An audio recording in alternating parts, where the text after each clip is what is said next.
Hidupmu itu sama seperti uap yang sebentar saja kelihatan, lalu lenyap. Shalom semuanya, jika hidup memang sesingkat itu, mengapa begitu banyak orang percaya, menghabiskan banyak waktu untuk curiga, mengait-ngaitkan, bahkan menghukum diri sendiri atas sesuatu yang sudah Tuhan ampuni sejak lama? Jadi ada satu hal yang lucu soal hati manusia. Hati kita bisa mendadak jadi pengacara paling sibuk sedunia. Ia rela kerja lembur tanpa digaji, hanya untuk membuka-buka kembali berkas kesalahan masa lalu. Terus bilang, "Lihat ini buktinya, kamu sudah rusak dan tidak layak bahagia." Padahal di surga, berkas kasusmu sudah ditutup, udah dicap, udah ditanda tangani bahwa itu selesai, tak perlu lagi diungkit. Hari ini, kita tidak akan membuang energi untuk berdebat dengan suara penuduh di kepalamu itu. Sangat melelahkan. Dan suara itu memang tidak akan pernah mau kalah jika hanya dilawan dengan perasaan. Yang kita lakuin adalah menaruh 4 bukti di atas meja. Bukti yang enggak butuh perasaan untuk setuju. Karena bukti ini tidak terbantahkan. Mau hatimu percaya atau belum. Atau sang penuduh mendakwamu dengan hebat sekalipun. Langsung dari Alkitab, inilah 4 tanda mutlak bahwa Tuhan telah mengampunimu. Tanda bukti pertama, Tuhan masih mentransfer rekening 86.400 detik ke dalam paru-parumu. Kalau Tuhan udah capek sama aku, kenapa aku masih bisa bangun pagi ini? Di dunia ini, jika kamu adalah seorang pengutang yang bangkrut dan tidak bisa dipercaya lagi, maka tidak ada bank waras yang mau mentransfer modal baru ke rekeningmu setiap hari. Saat hatimu menuduh, kamu kotor, Tuhan pasti sudah membuangmu. Datanglah semua nasib buruk. Coba tarik nafas dalam-dalam. Apakah kamu masih bernafas hari ini? Itu berarti surga baru aja mentransfer 86.400 detik alias 1 hari yang baru ke dalam hidupmu pagi ini. Karena itu, perhatikanlah dengan seksama bagaimana kamu hidup. Janganlah seperti orang yang tidak berhikmat, tetapi seperti orang arif. Dan pergunakanlah waktu yang ada, karena hari-hari ini adalah hari-hari yang jahat. Efesus 5 ayat 15-16.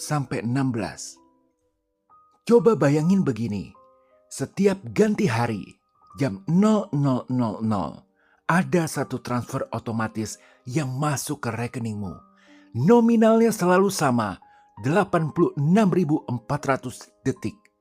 Enggak bisa ditabung, enggak bisa dipinjam dari besok, dan kalau enggak dipakai hari ini, hilang, enggak bisa diklaim balik. Sekarang, pikir logikanya kalau kamu jadi Tuhan. Kamu tentu pegang kuasa buat stop transfer itu kapan aja kamu mau.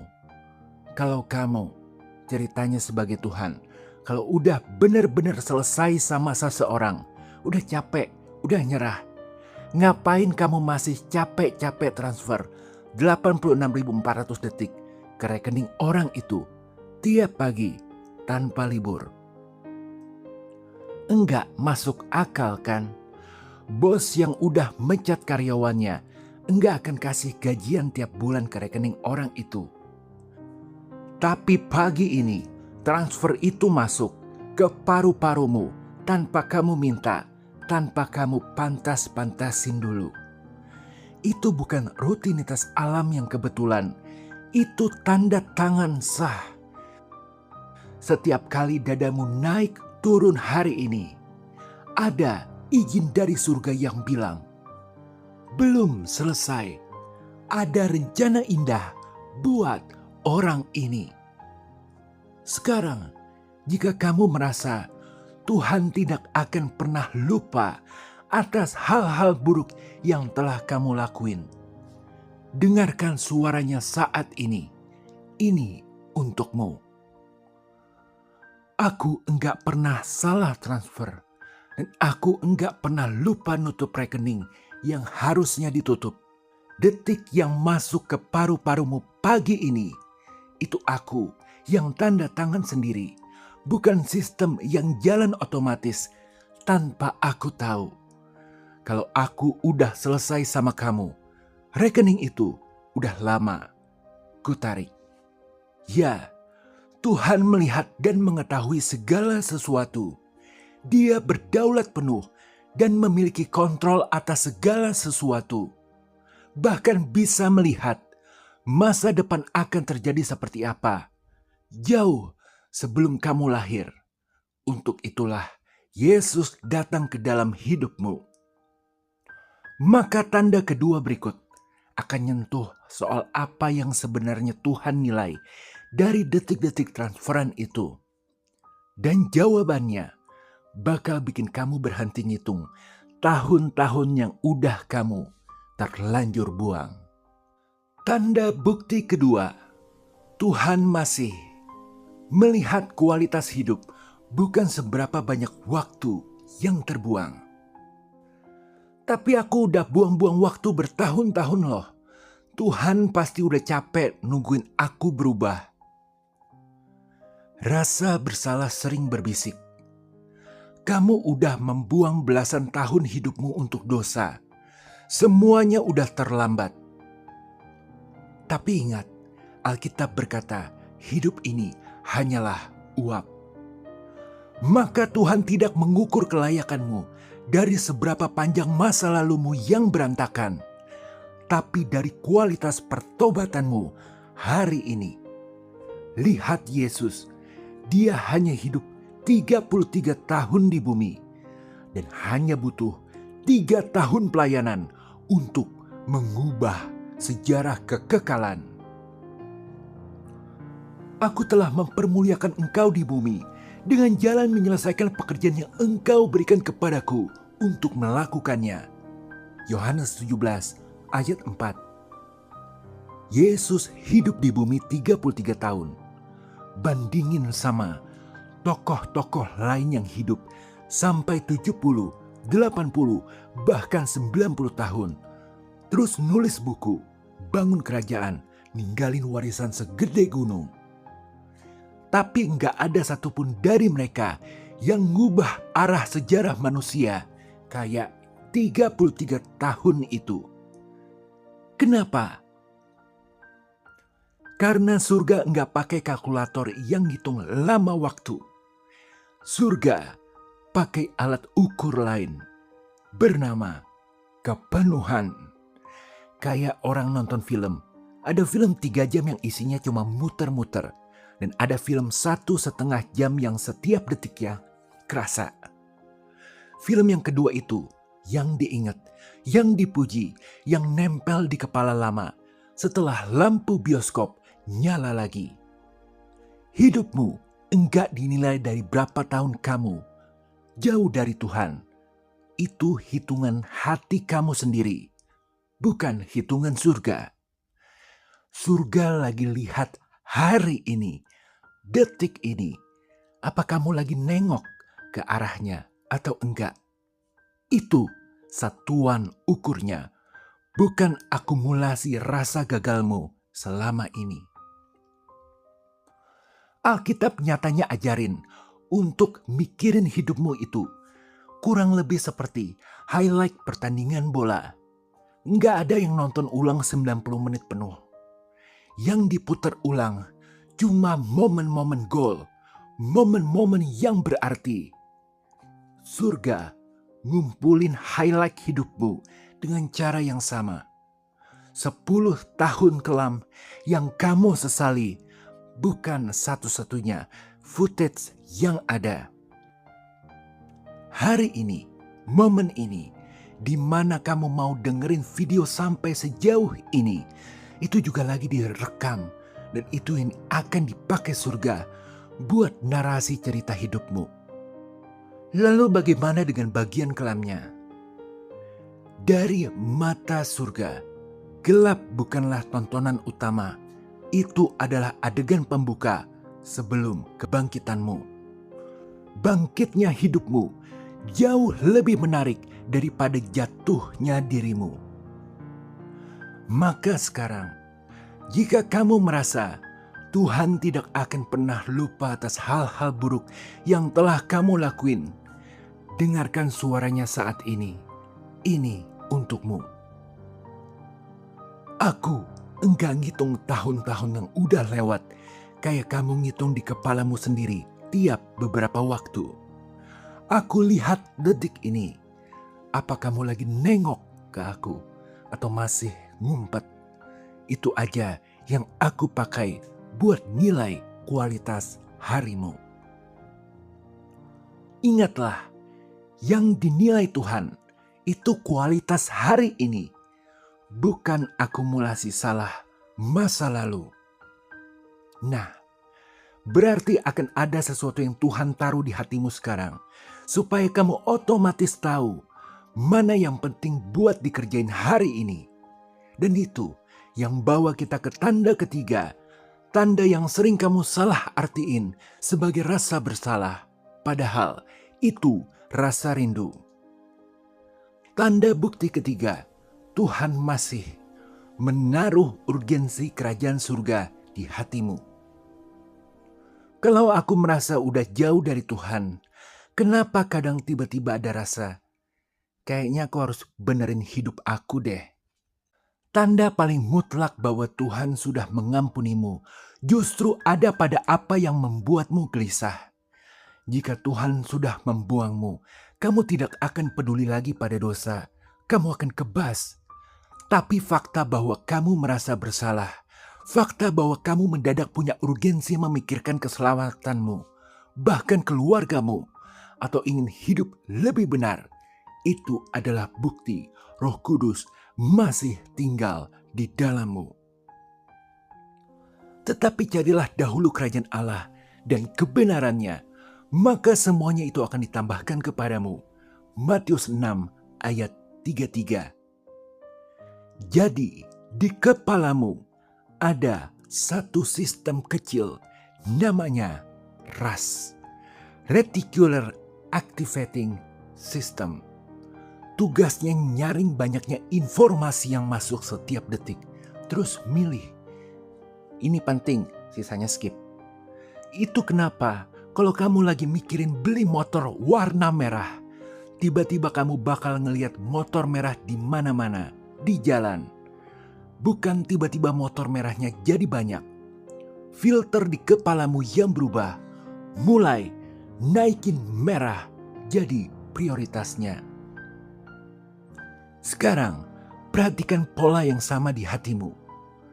Lagi sibuk kerja, terus tiba-tiba muncul pikiran, udah lama gak baca firman. Lagi scroll medsos, terus ada, aku harus telepon adikku, udah lama gak ngomong baik-baik. Itu bukan urgensi yang random, itu filter yang sengaja dipasang Roh Kudus dan masih nyala. Kalau Tuhan udah benar-benar lepas tangan dari kamu, filter itu udah lama mati. Dia nggak akan repot-repot terus naikin urgensi kerajaan surga di filter kepalamu kalau dia udah enggak peduli kemana kamu pergi. Tapi alarm itu masih bunyi. Berarti Tuhan masih jagain filter itu, masih nyalain prioritas itu di tengah ribuan distraksi yang coba matiin. Mungkin kamu lagi ada urusan penting, tapi pikiranmu malah nyangkut ke anakmu yang udah lama enggak kamu ajak ngobrol soal hal yang lebih dalam dari sekedar udah makan belum? Atau lagi nonton hiburan, terus tiba-tiba ada bisikan, gimana kalau ini hari terakhirku? Udah siap belum aku? Itu bukan kamu yang berlebihan. Itu filter yang masih dipasang sama Tuhan sendiri. Supaya hal-hal kekal tetap nyangkut di urutan atas. Walau dunia maunya kamu sibuk sama hal-hal yang enggak bertahan lama. Jadi jika kamu merasa Tuhan tidak akan pernah lupa atas hal-hal buruk yang telah kamu lakuin, dengarkan suaranya hari ini. Ini untukmu. Perhatikanlah rasa rindu yang aku jaga tetap nyala di hatimu. Biar kamu enggak lupa jalan pulang. Kalau aku udah lepas tangan, aku enggak akan repot-repot nyalain rasa itu tiap kali kamu mulai jauh.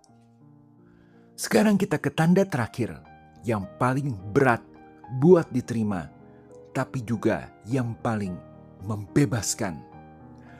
Tanda bukti keempat, Tuhan masih menuntut tanganmu untuk melanjutkan pekerjaannya.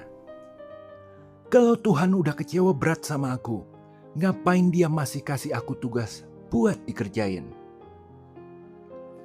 Disinilah kebohongan terbesar dari rasa bersalah terbongkar. Musuh ingin kamu duduk diam di pojok ruangan, menangisi dosamu yang padahal sudah diampuni di atas kayu salib, supaya kamu kehilangan waktu untuk melakukan pekerjaan baik. Tuhan tidak memanggilmu untuk terus-menerus minta maaf. Tuhan malah memanggilmu untuk bekerja. Bangkit dan angkat tilammu. Ladangnya sudah menguning. Waktu kita terlalu singkat seperti uap untuk dihabiskan dalam penjara rasa bersalah. Karena kita ini buatan Allah, diciptakan dalam Kristus Yesus untuk melakukan pekerjaan baik yang dipersiapkan Allah sebelumnya, supaya kita melakukannya. Efesus 2 ayat 10. Coba pikir logika kerja kantoran sebentar. Karyawan yang mau dipecat itu cirinya gampang dikenalin. Atasannya berhenti kasih dia proyek baru. Enggak diundang rapat penting. Enggak dikasih tanggung jawab. Pelan-pelan digeser ke pinggir sampai dia sendiri sadar. Oh, aku udah selesai di sini. Sekarang, jujur sama diri sendiri. Hari ini atau minggu ini, ada enggak momen di mana kamu ngerasa harusnya aku nolong dia, atau harusnya aku dengerin temanku yang lagi susah, atau ada satu kesempatan kecil buat aku jadi berkat, tapi kenapa aku lewatin? Itu tugas yang masih datang. Itu surat tugas yang masih dikirim ke tanganmu. Coba ingat-ingat, ada enggak orang yang tiba-tiba chat kamu, padahal udah lama enggak kontakan, terus dia cerita lagi berat banget hidupnya? Itu bukan kebetulan, itu surat tugas. Dan tentu ada upahnya tersendiri dari Tuhan. Tuhan masih percaya nama kamu sebagai salah satu jawaban doa orang itu. Kalau dia udah hapus kamu dari daftar timnya, dia nggak akan kirim orang itu ke jalanmu. Ngapain? Pengampunan Tuhan itu bukan soal hati kamu yang dipulihin. Pengampunan itu termasuk kamu dipanggil balik ke tim kerjanya. Dan tanda kamu masih jadi anggota tim itu. Bukan dari seberapa bersih rasanya hatimu, tapi dari seberapa sering tugas-tugas kecil itu masih dikirim ke tanganmu buat dikerjain. Dan yang paling penting, bukan buat dikagumi orang doang. Maka jika kamu merasa Tuhan tidak akan pernah lupa atas hal-hal buruk yang telah kamu lakukan, dengarkan suaranya saat ini. Ini untukmu.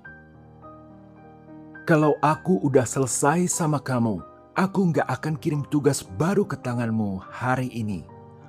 Tapi tugas itu masih datang ke jalanmu, ke percakapanmu, ke orang yang kamu temuin tanpa sengaja.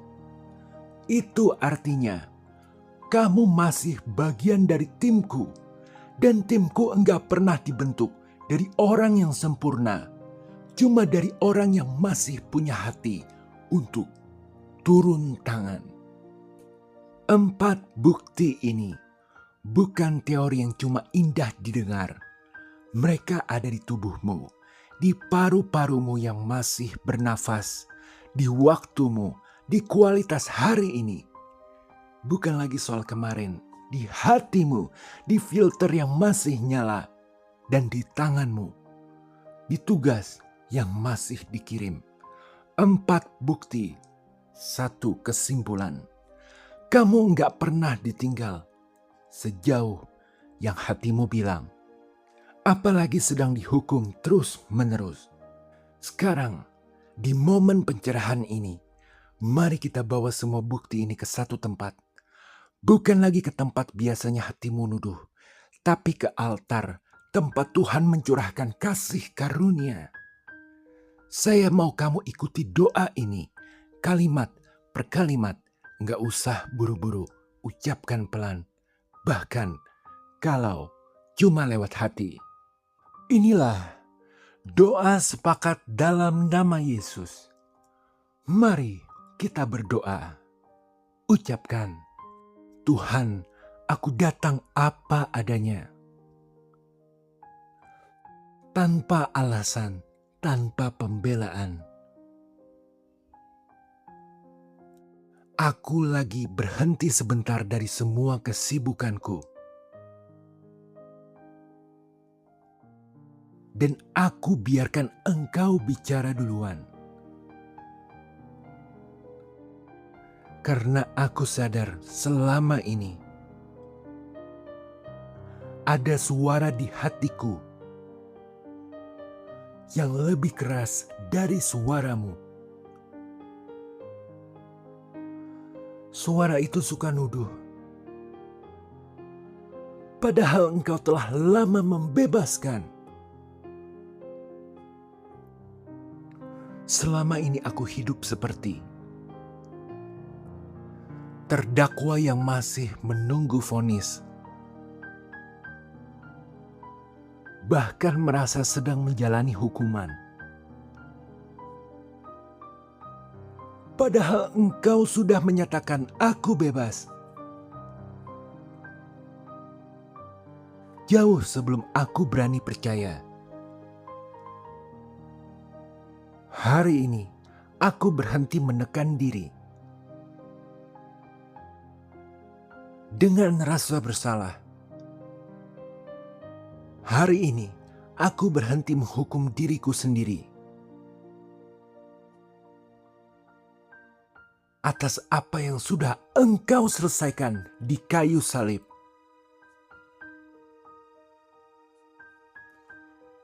Aku percaya nafas yang masuk ke paru-paruku hari ini adalah tanda Engkau belum selesai denganku. Aku percaya tugas-tugas kecil yang masih datang ke tanganku adalah tanda Engkau masih memanggilku. Jadi bagian dari tim-Mu. Tuhan, masuklah ke ruangan paling gelap dalam hatiku. Nyalakan terang-Mu.